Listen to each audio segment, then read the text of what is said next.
저는 철없던 시절에 제 절친이었던 친구가 저에게 가졌던 자격지심으로 인해 저질렀던 행동을 얘기해보려고 합니다. 저에게는 아주 절친한 예지라는 친구가 하나 있었습니다. 예지와 저는 각자에게 5살 차이 나는 친오빠가 있었습니다. 예진의 오빠와 저희 오빠는 4살 때 같은 어린이집 같은 반이었는데 그 많은 아이들 중에서 오빠들이 유독 친했다고 합니다. 항상 둘이서 붙어 다니다 보니 자연스럽게 저희 엄마와 예지 엄마는 자주 마주치게 되었고 그때 두 분 다 임신을 하고 있어서 더 빠르게 친해지게 되었다고 해요. 그렇게 엄마가 예진의 엄마와 친해지게 되면서 자연스럽게 아빠들도 친해지게 되었고 그 뒤 태어난 예지와 저도 가족처럼 가까운 사이가 되었어요. 그래서 저희는 서로의 집을 자기 집처럼 드나들며 지냈고 명절 때에도 항상 찾아뵐 정도로 가까운 사이였습니다. 저와 예지는 어렸을 때부터 붙어 다니다 보니 서로에게 의지도 많이 하고 비밀이 없을 정도로 절친한 사이였어요. 어린이집부터 초중고까지 저희는 같은 학교를 나왔고 둘 중 누군가가 연애를 하게 되면 이 남자가 괜찮은 사람인지 확인도 항상 해주었죠. 대학 입시 시절에도 같은 대학교를 가기 위해서 정말 치열하게 공부하고 서로에게 힘이 되어주었어요. 그런데 예지는 수능 때 실수를 하고 말았고 저는 수능날 원했던 성적 그대로 나와 원하던 대학교에 들어갈 수 있게 되었습니다. 그때부터였던 것 같아요. 저희의 사이는 점점 멀어지게 되었습니다. 그래도 저는 노력했습니다. 저는 예지가 재수를 하는 동안 지치지 말라고 항상 응원의 메시지를 보내주었어요. 수험생 생활을 한번 겪어본 사람으로서 그 생활이 얼마나 힘든 일인지 알기 때문에 제가 조금이라도 의지가 되었으면 좋겠다고 생각했거든요. 그리고 예지와 잠깐이라도 만날 수 있게 되면 예지 앞에서는 최대한 대학교 생활에 대해 이야기하지 않으려고 했었습니다. 왜냐하면 혹시라도 제가 잘난 체 한다고 생각하거나 혼자 즐기고 있다는 오해를 받고 싶지 않았었거든요. 그런 일로 예지와 멀어지고 싶지 않았기 때문입니다. 하지만 예지는 또다시 수능날 실수를 하고 말았고 원래 목표로 했던 대학보다 조금 더 낮은 대학교로 가게 되었습니다. 그때부터 저희는 만남의 횟수가 줄어들었어요. 자꾸 예지가 피하는 것 같았거든요. 그렇게 서로에게 연락이 뜸해지면서 저는 남자친구를 사귀게 되었어요. 대학교 3학년 때 만나게 된 남자친구는 또래 남자애들보다 성숙한 모습이었고 제가 믿을 만한 사람이었습니다. 그런데 어느 날 갑자기 한동안 연락이 없던 예지에게서 연락이 왔어요. 저는 아직까지 주변에 말을 안 했었는데 한참 동안 연락을 못한 예지의 전화에 반가워서 이것저것 말하다 남자친구가 생겼다는 사실을 처음으로 얘기했습니다. 예지는 진심으로 기뻐해 주었고 축하해 주더군요. 서로 거리가 있다 보니 다시 예전처럼 자주는 못 만나도 연락은 다시 예전처럼 자주 하게 되었어요. 그렇게 전화로만 서로 안부를 전하다 어느새 예지에게 학교 때처럼 연애 상담도 하게 되었어요. 저의 모든 비밀을 공유했던 친구였거든요. 성인이 된 후 하게 된 연애는 어렸을 때 한 풋사랑과 다르게 참 깊고 어려웠어요. 그렇다 보니 저는 싸우거나 속상한 일이 있을 때마다 예지에게 고민 상담을 했고 예지는 많은 조언과 도움을 주었죠. 저는 저와 제일 친한 친구인 예지를 빨리 남자친구에게 소개해주고 싶었지만 남자친구가 군대를 가게 되면서 둘을 소개해줄 타이밍을 놓치게 되었습니다. 그렇게 남자친구가 군대에서 제대하고 저와 햇수로 3년을 만나게 되었을 때 예지에게 처음으로 남자친구를 소개시켜주게 되었어요. 그런데 서로를 소개해준 날로부터 6개월 정도가 지나고서 남자친구가 점점 저와의 약속을 피하려고만 하고 연락도 뜸해지는 겁니다. 저는 그런 남자친구의 태도에 속상해서 예지에게 모든 걸 이야기하며 펑펑 울었고 예지는 저를 위로해주면서 남자친구 욕을 저보다 더 심하게 했어요. 예지가 그러더군요. 그런 놈하고 시간 낭비하지 말고 헤어지라고. 저도 솔직히 그러고는 싶은데 마음이 쉽게 정리가 안 되는 거예요. 시간이 갈수록 남자친구의 거짓말이 심해져서 헤어질 것을 각오하며 약속을 잡게 되었습니다. 사실 그동안 헤어지자고 말만 안 했을 뿐이지 헤어진 것이나 다름없이 이것도 저것도 아닌 상태였어요. 그래도 저는 깔끔하게 따질 것은 따지고 묻고 끝내고 싶어서 만났습니다. 그렇게 오랫동안 연애를 했는데 몇 달 못 보고 지냈다고 카페에 앉아있는데 어색했어요. 서로 말을 아끼고 있다가 주문한 음료가 나오자 남자친구가 가지러 갔고 그 짧은 사이 저는 보지 말아야 할 것을 보게 되었습니다. 그 문자의 주인공은 바로 예지였습니다. 참 기가 막힌 게 예지 옆에 하트를 많이도 붙여놓았더라고요. 솔직히 하트가 없었다면 그 둘의 사이를 알아차리지 못했을 겁니다. 왜냐면 제가 둘을 소개해주고 나서 둘이 많이 친해져서 저 빼고도 다른 친구들하고도 만났다는 걸 알았거든요. 저를 위로한답시고 남자친구 욕을 해주긴 했어도 친구로서는 괜찮은 애라고 하면서 친하게 지내는 것 같았어요. 많이 서운했는데 예지 맘이 그렇다는데 제가 그러지 말라고 뭐라 못하겠더라고요. 그리고 무엇보다 제가 둔해서가 아니라 둘의 관계를 1도 의심하지 않았던 것은 예지는 결혼까지 생각한다는 사람이 있었거든요. 그런데 그걸 본 순간 머리가 하얘지면서 마음이 복잡했어요. 남자친구가 자리로 돌아오기 전 저는 핸드폰을 들고 카페를 나와버렸습니다. 남자친구는 제가 화장실을 가는 줄 알고 있더군요. 맞아요. 저는 화장실로 들어가 함께 공유한 비밀번호를 눌렀는데 그대로여서 안에 있는 모든 것을 확인할 수 있었어요. 그 속에 숨겨진 문자 내용은 어마어마했습니다. 제가 소개해준 그날 이후로 둘은 저를 핑계대며 가끔씩 만나기 시작했고 3개월 전부터 본격적으로 만나고 있었더라고요. 솔직히 그 내용을 보고 믿기지 않았습니다. 제가 이 남자를 믿고 핸드폰을 보지 않았던 게 참 후회가 되었습니다.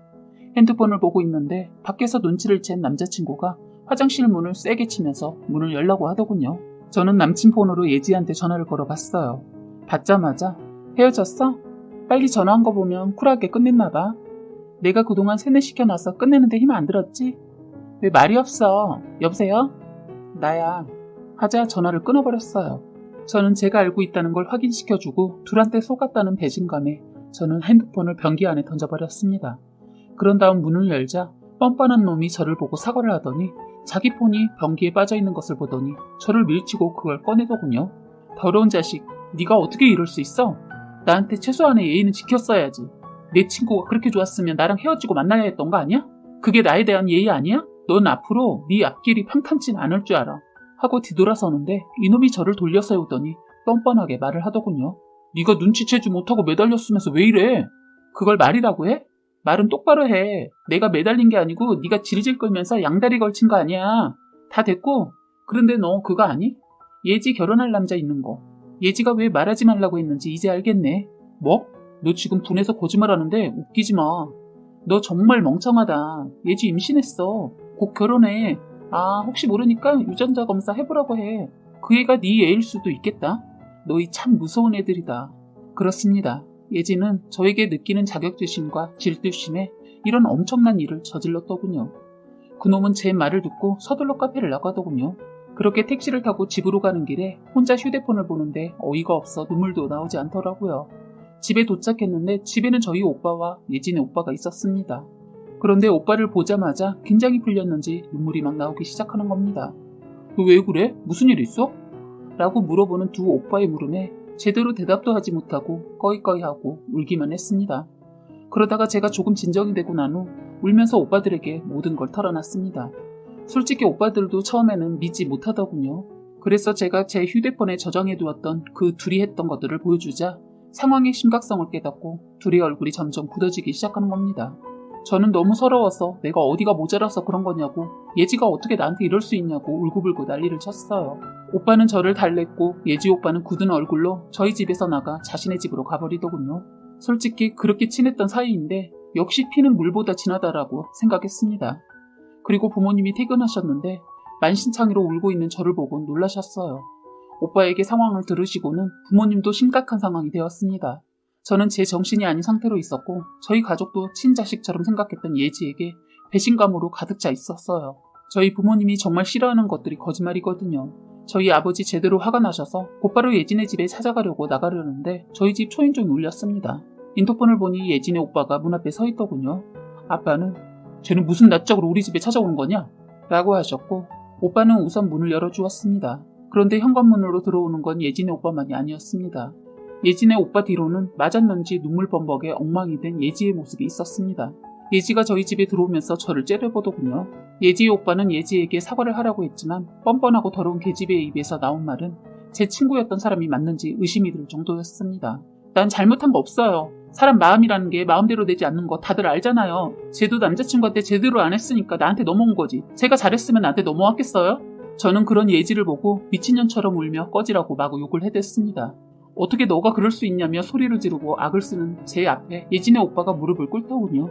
정말 죄송합니다. 저희를 친자식처럼 생각해주시고 아껴주셨던 분들한테 정말 큰 죄를 지었습니다.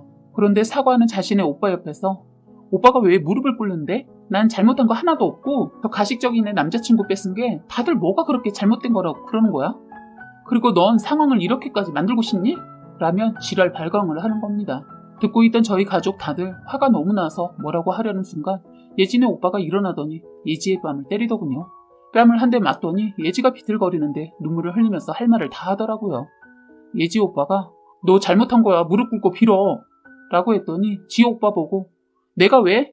난 내가 재수할 때부터 응원의 메시지랍시고 가식 떨 때부터 마음에 안 들었어.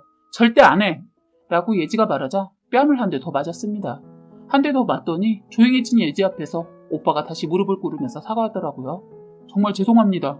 제가 부모님에게도 다 말씀드리고 제대로 교육시키겠습니다. 라고 하고는 예지를 질질 끌고 데리고 나가더군요.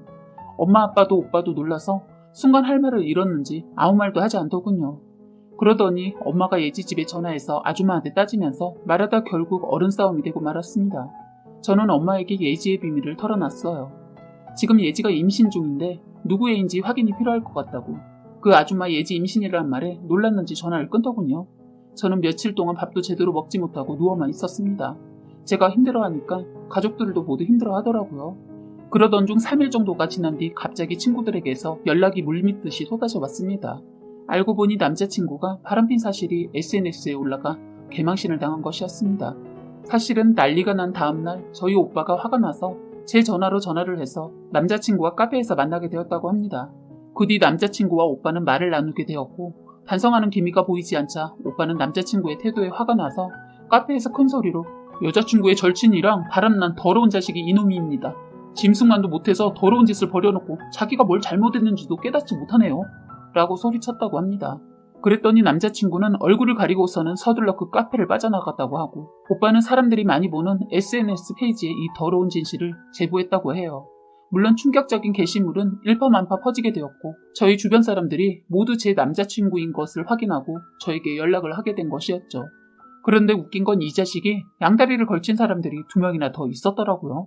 오빠가 제보한 SNS 게시물에 그 2명의 여자분이 댓글을 달게 되었고 그 남자놈은 더 쓰레기가 되어 있었습니다. 그런데 갑자기 저희 폰에 전화가 왔습니다. 그 전화의 주인공은 예지였고 전화를 받자 예지는 저희 집 앞으로 찾아왔다고 하더군요. 무슨 말을 하나 싶어 한번 나가봤습니다. 그랬더니 갑자기 저에게 사과를 하는 거예요. 미안해. 내가 잠깐 돌았었어. 내 자격지심에 못 이겨서 그런 짓을 저질렀나 봐. 김예지, 내가 너 재수 생활할 때 항상 보내줬던 응원 메시지는 가식이 아니라 진심이었어. 그렇게 꼬인 마음으로 상대방을 진심을 받아들이지 못하는 네 마음이 참 이해가 되지 않는다. 넌 평생 그렇게 살면서 자격지심에 갇혀 살길 바래. 너와 함께했던 나의 추억들은 아깝지 않지만 너로 인해 너의 오빠부터 해서 너의 부모님까지 나에게 소중한 인연들이 끊어진 것을 생각하면 난 정말 너가 죽도록 미워. 이제 내 앞에 절대 나타나지 말아줘. 아, 하나 고마운 게 있다. 너 아니었으면 그놈이 개쓰레기였다는 거 평생 모르고 살 수 있었을 텐데 그거는 고맙다. 내가 진흙탕 속으로 빠지지 않게 해준 걸 고맙다고 해야 하나? 너 임신한 애 그 애인지 확인해봐야 하는 거 아니니? 했더니 갑자기 막 울더군요. 제 짐작으론 그 애가 그놈 애인 것 같았어요. 울고 있는 모습도 너무 싫어서 그냥 두고 들어와 버렸어요. 며칠 후 들었는데 결혼은 파혼당하고 죽는다고 약먹고 아파트에서 뛰어내려서 아이는 유산이 되고 팔다리 골절되어서 병원신 재지고 있다고 들었어요. SNS에는 남자친구가 4명의 여자와 양다리를 걸쳤다고만 나와 있었지만 친구들 사이에서는 예지가 제 남자친구와 바람을 폈다는 게 소문이 돌았어요. 예지는 그 이후로 죽은 듯이 산다고 들었네요. 정말 믿는 사람에게 배신당하는 것은 겪어보지 않은 사람은 절대로 모를 겁니다. 그런데 저는 진심으로 어떻게 보면 예지 덕분에 그놈한테 벗어날 수도 있었구나 싶더군요. 저를 힘들게 하려고 저질렀던 행동이 오히려 저를 도와주었네요. 이걸 고마워해야 하는지 어쨌든 예진애는 저희 부모님들과도 인연을 끊고 오빠들도 인연을 끊은 것 같더군요. 저는 그 이후로 저를 더 사랑하는 시간을 가졌고 연애를 해도 너무 퍼주는 사랑을 하지 않았습니다. 지금은 결혼해서 이쁜 가정도 이루고 있습니다. 예지에 대해 궁금해하시는 분들이 있을 것 같아서 말씀드리는데 안타깝게도 스스로 많이 자책을 하면서 자살 시도를 여러 번 했다고 친구통에 들었어요. 그런데 얼마 전에 더 충격적인 것은 몸에도 몹쓸 짓을 해서 결국 다리 하나를 잃었다고 합니다. 그리고 그놈은 듣고도 믿기지는 않았지만 몸을 파는 일을 한다고 들었습니다. 아직까지 예지에 대해 앙금은 남아있지만 저도 모르게 5년이라는 세월이 흘러서 그런지 굳게 닫혀버렸던 저의 마음에 문이 서서히 열리고 있었는데 예지의 근황을 듣고 나서는 기분이 묘하더군요. 한 번은 만나볼까 고민도 했는데 다시 만난다는 것은 저도 예지도 좋지 않을 것 같고 그냥 마음으로 용서를 해주려고 합니다. 사연은 여기까지였고요. 구독과 좋아요, 알림 설정 부탁드리겠습니다.